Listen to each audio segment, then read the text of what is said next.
Bueno, vamos a ver, vamos a hablar de legítima defensa. La legítima defensa es una causa de justificación, por tanto lo vamos a enmarcar en el estudio de la antijuridicidad. La antijuridicidad es una característica que tienen las conductas típicas cuando no encuentran, esa conducta típica no encuentra dentro de la totalidad del ordenamiento jurídico un permiso, ¿no? El Estado no reconoce de algún modo para esa situación concreta una, una justificación en ese actuar, ¿bien? Que le quita antijuridicidad.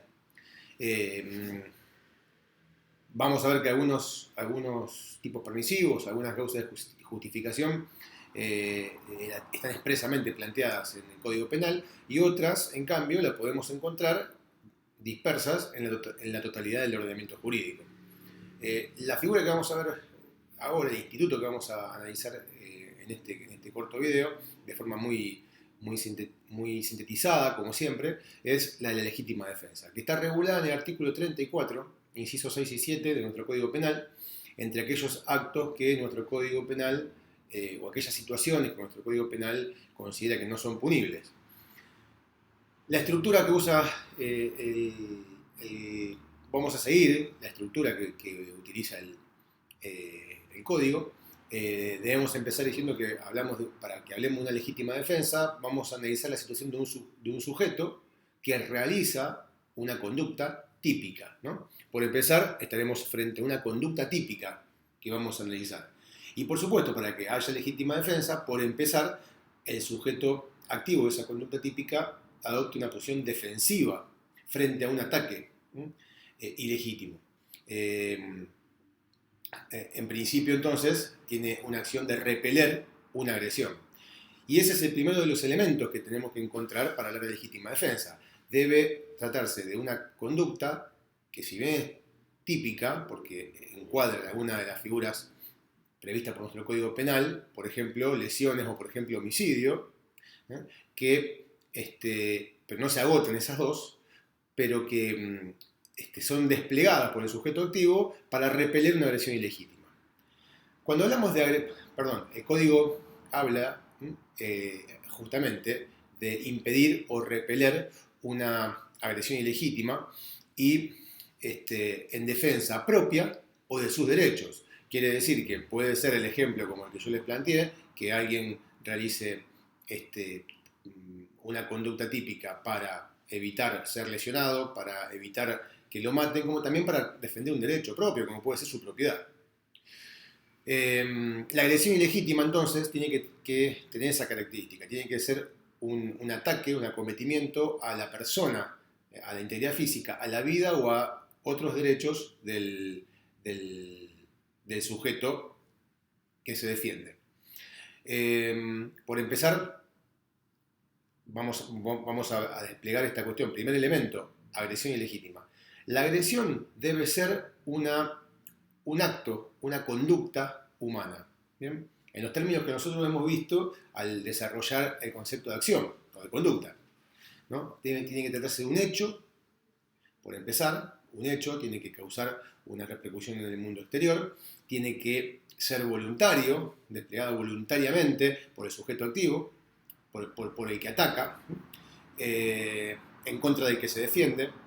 Cuando decimos que tiene que ser un hecho humano, vamos a dejar fuera de los hechos humanos, fuera de los hechos con consecuencias jurídicas, a los hechos no humanos. Es decir, si yo me defiendo del ataque de un animal y para ello lesiono al mismo animal, por ejemplo, no estaría actuando en legítima defensa, en todo caso sería un estado de necesidad justificante, como ya lo veremos oportunamente. Del mismo modo, si yo me defiendo de un hecho humano, pero que ese hecho humano no es voluntario, o sea, un hecho humano enmarcado en cualquiera de los supuestos de involuntariedad, por ejemplo, el hecho humano de alguien que está actuando como una fuerza física irresistible, o que está actuando en estado de inconsciencia, en cualquiera de esos casos estaremos frente a la misma situación que la que mencioné recién. Es decir, el sujeto que se defienda de alguien que lo ataca, por ejemplo, en un estado de sonambulismo, estará frente a un estado de necesidad permitido, justificado, pero no frente a una legítima defensa. Por supuesto, también ese hecho humano voluntario, para que lo consideremos agresión ilegítima, tiene que ser justamente ilegítimo. No actúa en legítima defensa el que se defiende de un hecho de otra persona que esa otra persona tenía derecho a ejecutar. No actúa en legítima defensa quien, por ejemplo, pueda repeler o impedir que un policía con una orden de arresto vaya a privarlo de la libertad. ¿Bien? Por último, respecto de agresión ilegítima, quiero decir que no es necesario que la agresión, esa conducta hecho humano voluntario, sea típico. Puede ser ilícito, aunque no esté tipificado en nuestro Código Penal. Además, la agresión ilegítima prevé el artículo mencionado, el 34, inciso 6, en el apartado B, dice que tiene que servir para repeler una agresión ilegítima, siendo necesaria racionalmente necesaria la utilización del medio empleado. A mí me gusta dividirlo a este apartado B del artículo 34, inciso 6, me gusta dividirlo en dos partes. Y me parece bueno entenderlo de esta forma. Por un lado, la defensa debe ser necesaria, racionalmente necesaria. ¿Qué quiere decir? Que, por un lado, el sujeto que ha actuado repeliendo una conducta de un tercero, tiene que haber usado ese medio defensivo como la última de las alternativas posibles, ¿bien? Como la única forma para proteger su persona o sus derechos. Si tenía otro modo menos lesivo de defenderse, la defensa dejará de ser necesaria. ¿Bien? Por ejemplo, si a alguien le comentan que una persona X lo está buscando para matarlo y esta persona toma un arma y sale a buscar a X para donde encontrarlo, matarlo, porque si el otro lo quiere matar a él se puede defender matándolo. Claramente no es una defensa necesaria en ese ejemplo, porque el sujeto activo de la conducta, el que teóricamente va a alegar la legítima defensa, tenía otras formas de defenderse. Podría haber llamado a la policía, podría haberse quedado en su casa, etc. Podría haberse ido para otro lado, podría evitarlo. No necesita salir a buscarlo como única forma de defenderse. Por supuesto, como vamos a decir siempre, esto es un análisis que debe hacerse. Quien vaya a analizar la conducta tiene que posicionarse ex ante al hecho y ubicarse en la posición que estaba el sujeto activo de la conducta a la hora de desplegar la misma. ¿Bien? Entonces, por un lado, tiene que ser necesaria la defensa racionalmente conforme a la situación en la que se encontraba y no tener un medio menos lesivo. Pero a la vez, una vez que consideremos necesaria la defensa, cuando consideramos que no tenía otra alternativa para protegerse que hacer lo que hizo, vamos a analizar si el medio utilizado es proporcional, ¿bien?, al ataque sufrido. Cuando hablamos de la proporcionalidad del medio, esto no es matemático, no es exacto. No es que si alguien lo agrede con golpe de puño, solo puede defenderse con golpes de puño. Si alguien lo agreden con un revólver, solo puede defenderse usando un revólver, ¿no? O un arma de fuego en general. Lo que tiene que analizarse es la capacidad lesiva del medio utilizado por el agresor y de la puesta en peligro de un bien jurídico. ¿Bien? Si el sujeto que se defiende ve que está puesto en peligro el bien, su vida, ¿no? Cualquier medio que utilice, aunque sea lesivo al punto tal de causar la muerte del otro, va a ser proporcional, ¿no? Aunque el otro, si uno ataca con un hacha y él se defiende con una pistola, no son exactamente el mismo medio, pero es proporcional en cuanto a lo que está en peligro de su vida, porque el hacha tiene un aumento del poder ofensivo de quien lo use y una capacidad lesiva que claramente puede matar a quien lo sufre, ¿no? Si alguien está por ser golpeado por una persona que viene simplemente munido de sus puños, ¿bien?, y que no tiene una contextura física o una capacidad, digamos, de lesionarlo, porque no se trata de un luchador profesional y de un soldado profesional, ¿bien? Resulta tal vez desproporcionado que le devuelva la agresión usando un arma de fuego. ¿Bien? O sea que la proporcionalidad hay que analizarla conforme al bien jurídico que está puesto en peligro y la idoneidad de ese medio para repeler ese tipo de conducta. La doctrina pone un ejemplo muy tradicional, ¿no? De una persona que está postrada en una silla de ruedas y está protegiendo un campo o está custodiando un campo de naranjas, ¿no? Y que es extenso y es grande y ve que en algún lugar del campo un grupo de chicos se mete a robarle naranjas. Es claro y esta persona está postrada en una silla de ruedas, o sea que no les puede salir a correr a los chicos. Y toma un arma de fuego y les dispara con el arma de fuego a los chicos para evitar que roben la naranja. En ese caso podemos hacer este análisis. Por un lado, existía la necesidad de defenderse. La defensa es necesaria. Lo que no es proporcional es el medio utilizado para repeler la agresión que sería el robo de las naranjas, ¿no? Resulta totalmente desproporcionado la protección de las naranjas que le pueden robar a los chicos con la vida de ellos. ¿Bien? Es un ejemplo muy tradicional de la doctrina, podemos encontrar muchos otros. El apartado C plantea que para que la defensa sea justificada, no debe haber mediado provocación por parte del sujeto que se defiende. Si el sujeto activo de la conducta, que luego alega que la realizó en legítima defensa, si esta persona había de cualquier forma provocado al agresor para que lo agreda, para luego poder defenderse lesionándolo o matándolo, por poner un ejemplo, y después poder alegar la legítima defensa, obviamente que el permiso se cae, ¿no? Esa provocación tenemos que analizarla también de un modo objetivo.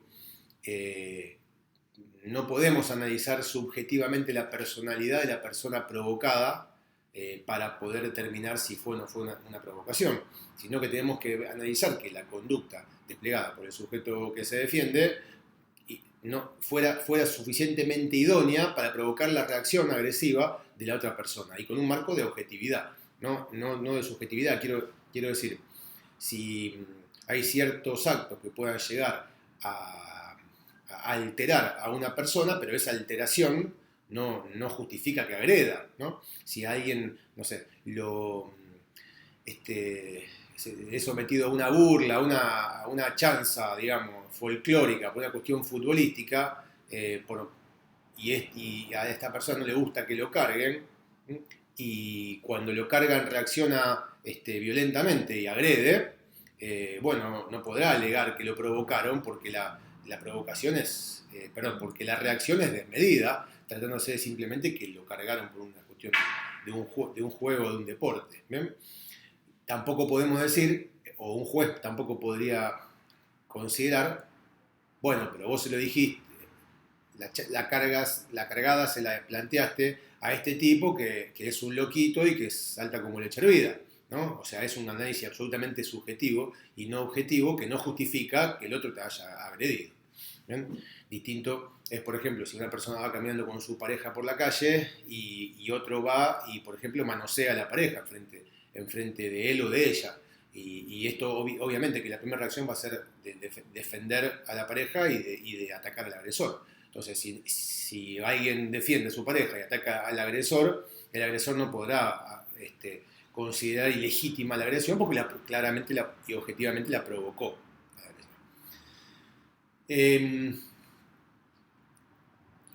Hay una serie de cuestiones para ir redondeando. Por un lado, nuestro Código Penal expresamente prevé la legítima defensa de terceros, es decir, cuando alguien actúa para repeler o impedir la agresión ilegítima que está sufriendo no él ni sus derechos, sino otra persona. Las pautas son las mismas, la única aclaración que hay que hacer es que en ese caso no importa si la víctima de la agresión había provocado al agresor. ¿Bien? porque esto, el tercero que lo defiende, no puede no conocerlo, no tiene por qué conocerlo. Esta disposición del Código Penal es discutida, puede resultar un poco incoherente, o se podría haber aclarado un poco mejor. Yo creo que se podría haber aclarado que siempre y cuando el sujeto activo no supiere de la provocación, porque solamente plantea que no hubiere participado de la provocación. ¿Bien? Entonces yo ahí creo que hay un punto que las críticas son justificadas. Si solamente de haber sabido que había provocado la agresión, resulta un poco incoherente que la defensa sea legítima, ¿no? Por otra parte, sin embargo, aclaro, como dije, siempre que el tercero que defiende no haya participado de la provocación, es la aclaración que hace nuestro artículo 34. Y la otra cuestión tiene que ver con que en ciertos casos la agresión ilegítima se presume. Esto es la legítima defensa presunta, pero en realidad lo que se presume es que hay una agresión que se presume que una determinada situación es una agresión ilegítima. Podremos considerarlo agresión ilegítima. Y se dan dos situaciones. Cuando en horas de la noche una persona realiza un escalamiento o la fractura de cercos o de muros perimetrales, bien, para ingresar a una propiedad, o bien cuando en cualquier momento del día una persona se encuentra a un tercero dentro de su casa y hace caso omiso a un pedido de que se retire. ¿Bien? Estos dos casos tienen el mismo fundamento. O sea, es decir, si en horas de la noche una persona está saltando un cerco o rompiendo un cerco para meterse en una casa ajena, se presume que nada legítimo va a hacer y que está en peligro la propiedad o las personas que habiten en esa casa. Lo mismo si en cualquier momento del día, aunque no sea de noche, te encontrás a alguien dentro ya de tu casa y que ante un pedido de que se retire, el sujeto no lo hace. Tiene derecho el habitante de la casa a considerar que su vida, la vida de las personas que habitan en la misma, o sus bienes están en peligro. ¿Bien? Entonces, en ese caso se justificará la acción defensiva que hubiese realizado. Pero es una presunción. Si puede probarse que el que se defiende sabía perfectamente que la persona que estaba ingresando o que encontró dentro de su casa estaba con otra finalidad distinta que la de agredirlo, por supuesto que no estará permitida su conducta. Bien, esto no deben tomarse como un permiso para agredir o matar a cualquier persona que yo encuentre dentro de mi casa. Si se puede probar que el dueño de casa o el morador de la casa sabía que quien estaba ingresando no lo estaba haciendo con fines de agredir, con fines de lesionar sus derechos, sino con otro fin, sabía perfectamente que los chicos estaban saltando porque acababa de caerse un juguete o una pelota, o sabía perfectamente que la persona que estaba dentro de la casa había entrado con el permiso de su pareja o de alguno de sus hijos, conociéndolo, eso no justifica de ningún modo que actúe de manera agresiva en contra de esto y luego ampararse en una legítima defensa. Una última cuestión que quiero plantear tiene que ver con el aspecto subjetivo. Digamos que hasta acá analizamos elementos puramente objetivos de la causa de justificación. Y hay una discusión en la doctrina. Vamos a encontrar que los autores no se ponen de acuerdo sobre si hay o no hay un aspecto subjetivo de la causa de justificación. ¿Bien? Algunos autores consideran que es puramente objetivo, que si se da la situación, objetivamente se presenta la situación, tuviera el conocimiento que tuviera o tuviera la voluntad que tuviera el sujeto que alegue la legítima defensa, la misma se habrá configurado.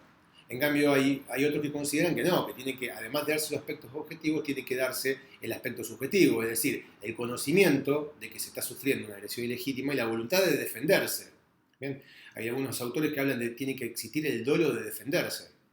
Así como existe el dolo de matar o de lesionar, matar o lesionar porque no es culposa la muerte, en la mayoría de los ejemplos, si a mí me vienen a agredir y alguien me apunta con un arma de fuego y me dispara, y yo saco un arma de fuego y también le disparo y lo mato, yo lo mato dolosamente. Mi acción típica de homicidio es dolosa, pero también mi conducta dolosa de matar es realizada con un conocimiento y una voluntad defensivo. Conozco que el otro me está agrediendo legítimamente y mi voluntad es de defenderme. Algunos hablan de un dolo de defensa. Hay dolo de defensa, dice algunos autores, por ejemplo, Terragni usa esa expresión. Ahora, otros consideran que no, que esto no es necesario. Si alguien va por la vereda y ve enfrente suyo venir hacia él a su enemigo, que lo odia y decide matarlo, y saca una pistola y le dispara, y el otro a la vez también había sacado una pistola para dispararlo, es muy probable que si él no lo hubiera matado, el otro que venía enfrente lo hubiera matado a él. Es cierto, objetivamente, la situación le salvó la vida. Ahora, él no lo hizo con dolo de defenderse, no lo hizo con ánimo de defenderse, lo hizo únicamente con el ánimo de matar. Y puede verse beneficiado por el hecho de que el otro también lo hubiese querido matar. ¿Bien? Autores como ejemplo Zaffaroni ubican este aspecto subjetivo. En ese caso consideran que la conducta típica está justificada porque estaba su vida en peligro y él mató. Luego lo resuelve o intentan resolverlo a través de el error de prohibición dentro de la culpabilidad. En todo caso se considerará esto en el marco del reproche.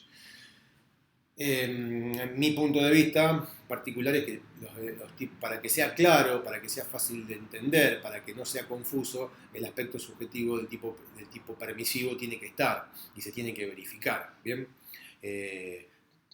Yo creo que si ven entrar a alguien por la ventana de su casa y el que entraba por la ventana de la casa era el hijo que había salido de la noche y no quería hacer ruido porque, no sé, para evitar, digamos, algún tipo de conflicto con sus padres, que entra por la ventana y el padre ve entrar a alguien por la ventana y le dispara y termina matando al hijo. Yo creo que hay que analizar la falta de conocimiento en el actuar, porque si bien no está justificado, no estaría en principio justificado en raíz de que es el hijo y no es un agresor, lo cierto es que el sujeto activo, el padre en el ejemplo, ese hecho no lo conocía. Entonces, esa es una situación subjetiva que debe entenderse y debe analizarse en la misma causa de justificación sin necesidad de trasladarnos a la culpabilidad para analizar si creía o no creía que su acción era permitida y de ese modo disminuir o eliminar el reproche. Ese es un punto de vista mío personal, pero quiero que quede claro que para gran parte de la doctrina no hay aspecto subjetivo dentro de los tipos permisivos y que lo resolveremos si es delito o no es delito, si es reprochable o no es reprochable, lo resolvemos en la culpabilidad o en otro estadio de la teoría del delito, como podría ser dentro de la propia tipicidad. Bien, esto en cuanto a lo que legítima defensa refiere. Después, como siempre, lo analizaremos y lo ampliaremos con la casuística y demás en las clases. En un siguiente video voy a desarrollar el estado de necesidad.